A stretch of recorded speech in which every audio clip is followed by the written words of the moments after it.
So, the PT Cruiser project. So, what we did, we bought a 2002 PT Cruiser and we got it like super cheap. It had a blown engine in it, but it was a decent looking car and probably had $1,000 worth of wheels and tires on it. And it just seemed like, pretty fun little investment, a fun little project. So, we brought it home and didn't know a whole lot about PT Cruisers. So but weren't afraid to tackle into it, not afraid to spend their inches on it. So we went out to Ace Pick Apart. They were having a sale. It was a weekend sale. Everything you can carry for $50, and we found a good donor car. The donor car that we picked was a 2005 PT Cruiser, and we knew that there were some differences. That they changed some things in 2003, but the car was a noticeable wreck. It had the insurance numbers and all that on it, and it had just come to the yard. And the way it was wrecked, we felt pretty good that it was a good donor for the engine. So we went ahead and pulled the engine, brought it home, got it installed, and then we started looking at the differences between the 2002 and the 2005. And what happened in 2003, Chrysler changed some of the sensors on the PT Cruiser engines. Like they moved the crank sensor from one side of the engine to the other, and a couple of other differences. One of the main differences was that they went from what was called an SBEC, or a standalone operating system, on the computers of the cars, and went to a next generation operating system, which made all the sensors read different.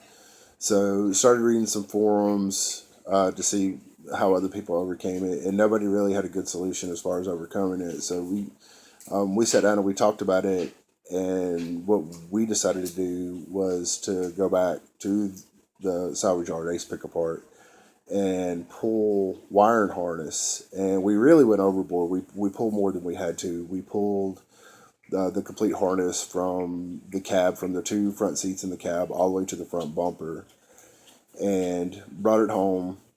Got it all laid out. We actually we pulled the dash. At one point, the whole dash was out of the car, and what we noticed is where the 2002 and the where the 2002 wiring harness had to meet up with the 2005 wiring harness. Everything plugged in perfect. It was just like there was no differences in the plugs.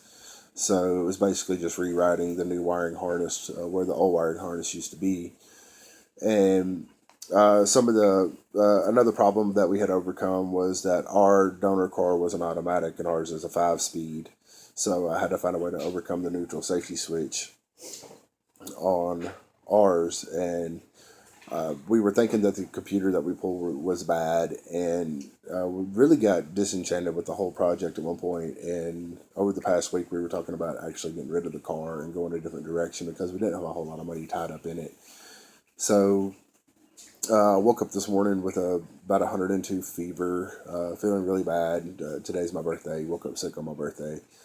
So I called into work and was going to start calling people today about just selling the PT Cruiser for scrap or whatever.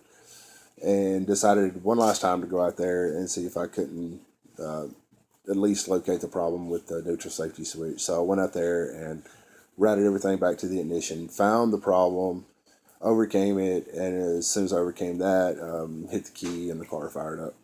So it's pretty cool that, number one, we have a running car that we really have no money tied up in at all. And the other thing that's really cool about it is that we were able to do something that forum said couldn't be done. We took a next generation motor and put it in an SBEC car and actually made it run and made a running vehicle out of it, and didn't have to bastardize any of the wiring harness or anything. It's really cool. So for those of you who have a '02 Cruiser or a later model than '02 and want to go with the next gen, it can be done. You pull engine harness, pull the halo system, or you can pull the whole harness, like pull the whole steering column like we did. We went the whole steering column, not just the halo system, took the whole steering column. So anyway, it can be done. So anyway, you can hit me up at knockdown21 at yahoo.com, or you can find me on Facebook, Gary Wayne Holland Jr. is my username on Facebook. You got any questions, feel free to ask. Thank you very much.